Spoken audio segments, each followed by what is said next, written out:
Okay guys, so I'm gonna go through a prawn bait now. Now prawn, to me, is very underestimated. A lot of people tend to use prawn, but it can be absolutely deadly. And when I mean deadly, there's just something about it. Now, when you first take it out of the packet, so I'm gonna cut it out of the packet here now.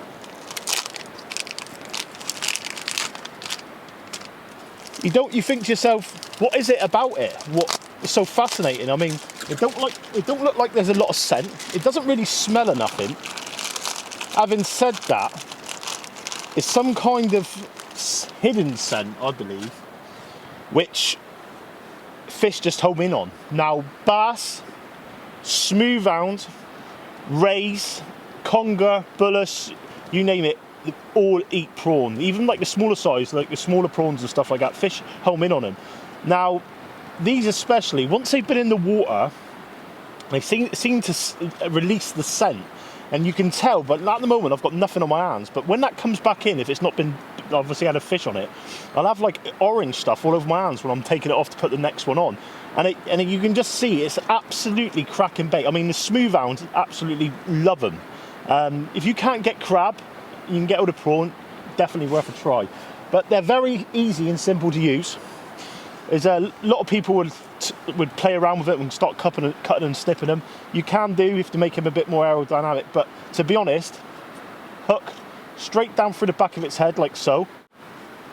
And all I'll do is I'll bring it straight down through the prawn like so.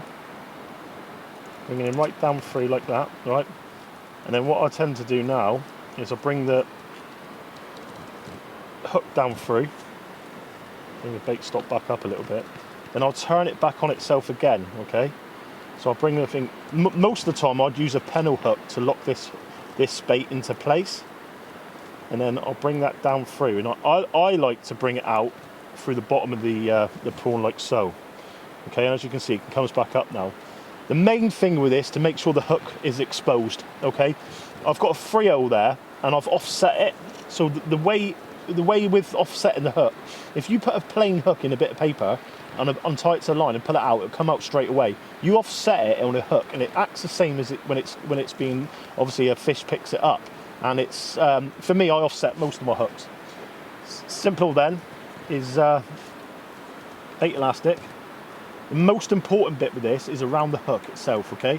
So you want to make sure that around the hook like that and all the way up the shank, to the top of the shank, it's got all the bait elastic on, because that's what's going to be holding the bait.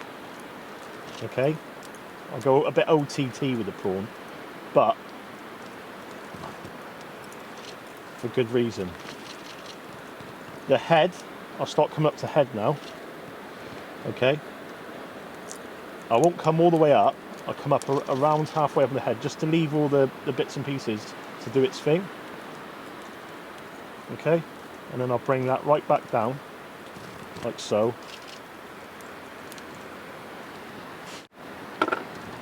So then what I'll do is, because it's a single hook, I always use a bait stop the bait from sliding up the line really.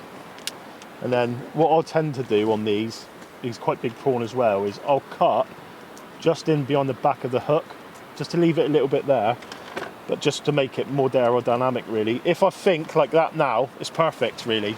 For bass fishing, ray fishing, I mean, smoothhound fishing, that sat on the seabed, fish come along, pick up that scent, bang. And it really is a deadly bait, honestly. I mean, a lot of guys I know don't even use prawn. And especially these days now, I like to have it with me, if I'm honest. I mean, thornback ray, love it. Small-eyed ray, love them. And bass especially. Congers, you name it. It will take a prawn. So definitely worth a try, guys.